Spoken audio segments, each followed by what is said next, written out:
آپ سب پر سلامتی ہو. احمد ہمدانی کا لکھا ہوا ہے. لمحہ لمحہ کہہ رہی ہیں کچھ فضائیں آگ کی. ذرہ ذرہ آ رہی ہیں کیا صدائیں آگ کی. خشک پیڑوں کے لبوں پر کیا دعائیں ہیں سنو. چھا رہی ہیں ہر طرف چاروں گھٹائیں آگ کی. آگ کی لہریں ہیں یا لوگوں کی سانسیں ہیں یہاں. دیکھنا یہ بستیاں بن نہ جائیں آگ کی. اڑ رہا ہے ایک بگولا آگ برساتا ہوا. کھیتیاں سب نظر لوگوں ہو نہ جائیں آگ کی. ناظرین، میں ہوں یاسر رشید اور آپ میرا ولاگ دیکھ رہے ہیں. ناظرین، ایک انجینئر فرینک شمیڈٹ تھا. جنرل مشرف دور میں اسے کراچی الیکٹرک سپلائی کارپوریشن کا چیئرمین بنایا گیا تھا. اس کو سب سے پہلا ٹاسک بجلی چوری کو روکنے کا دیا گیا تھا کہ دیکھا جائے کہ بجلی چوری میں کون لوگ ملوث ہیں. اس نے صرف 3 مہینے میں رپورٹ تیار کی، وفاقی حکومت کو بھجوائی. اس رپورٹ کے مطابق 50% حکومتی ادارے بجلی چوری میں اور 40% صنعتکار ملوث ہیں، اور 10% کراچی کی کچی آبادیاں اور غریب طبقہ بجلی چوری میں ملوث پایا گیا تھا.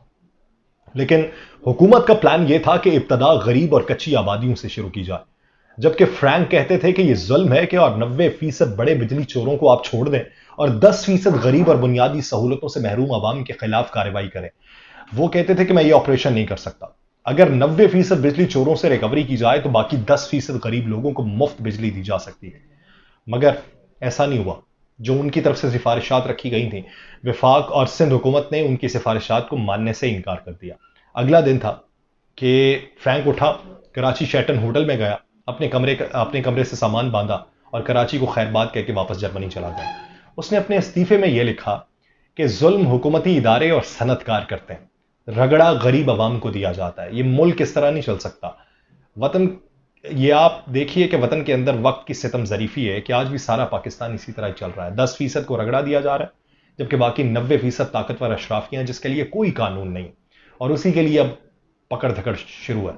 آپ یہ دیکھیے اتنے سالوں بعد ابھی کی جو موجودہ رپورٹ ہے، بجلی چوری سے ملکی خزانے کو سالانہ 600 ارب روپے کا نقصان ہے. پنجاب میں بجلی چوروں کے خلاف روزانہ کی بنیاد پہ 1000 سے زائد مقدمات درج ہو رہے ہیں.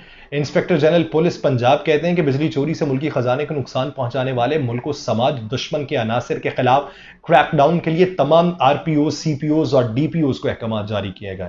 ان کا کہنا ہے کہ پنجاب پولیس بجلی چوری کے خلاف روزانہ کی بنیاد پہ 1000 سے زائد مقدمات درج کر رہی ہے.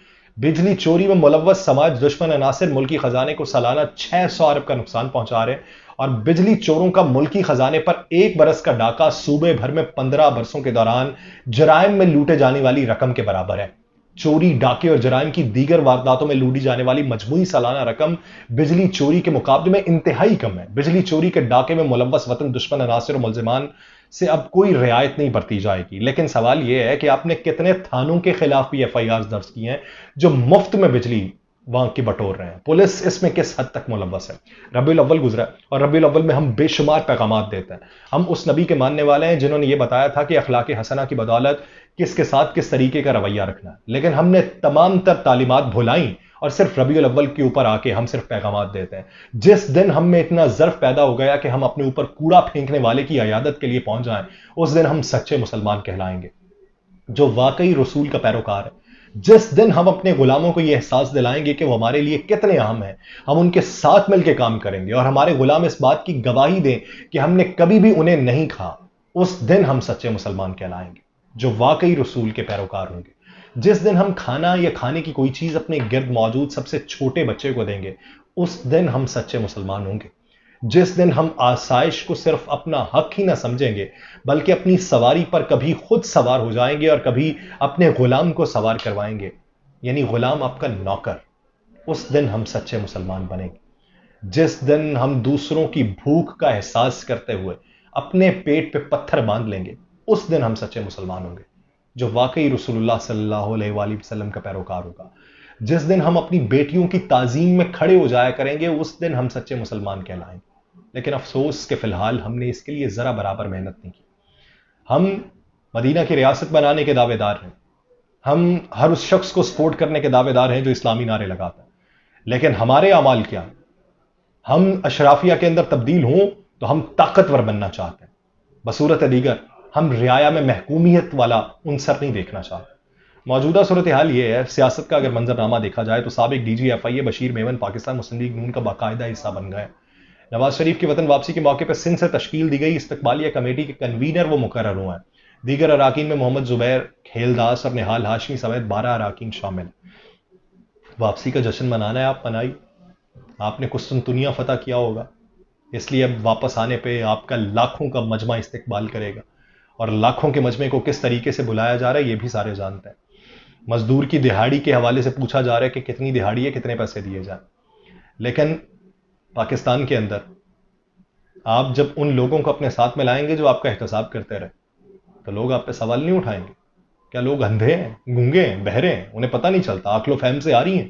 کیا نہیں پتہ چلتا کہ کون آپ کا احتساب کر رہا تھا، کس طریقے کا احتساب ہوا؟ پھر جو کہا جاتا ہے کہ حکومت کے انڈر ہی چلتی ہیں ساری انویسٹیگیشن ایجنسیز، تو اس میں پھر کیا قباحت ہے، کیا غلط ہے؟ آپ حکومت میں ہوتے ہیں تو آپ کے تمام تر مقدمات ختم ہو جاتے ہیں، آپ حکومت سے نکلتے ہیں آپ کے مقدمات پھر سے شروع ہو جاتے ہیں، آپ الیک سلیک رکھتے ہیں، وہی بعد میں سیاست میں آپ کا حصہ بن جاتا ہے۔ آپ نے عوام کو کیا سمجھ رکھا ہے؟ عوام کو کیا دینا ہے؟ عوام کو خواب دکھائے، عوام کو جھوٹے نعرے سنائے، اور انہی نعروں کی بنیاد پہ آپ برسر اقتدار آنے کی کوشش کر رہے ہیں۔ پاکستان مسلم لیگ نون کو سب سے بڑا جو جھٹکا ہے نا، وہ یہ ہے کہ ہر حلقے میں سے کس طریقے سے عوام نکالنی، کیونکہ شاہد خاقان عباسی صاحب مفصل یہ بات کر چکے ہیں کہ موجودہ صورتحال کے تناظر میں کارکن باہر نہیں نکلنے والے، کارکن 16 ماہ کی کارکردگی کا حوال پوچھتے ہیں۔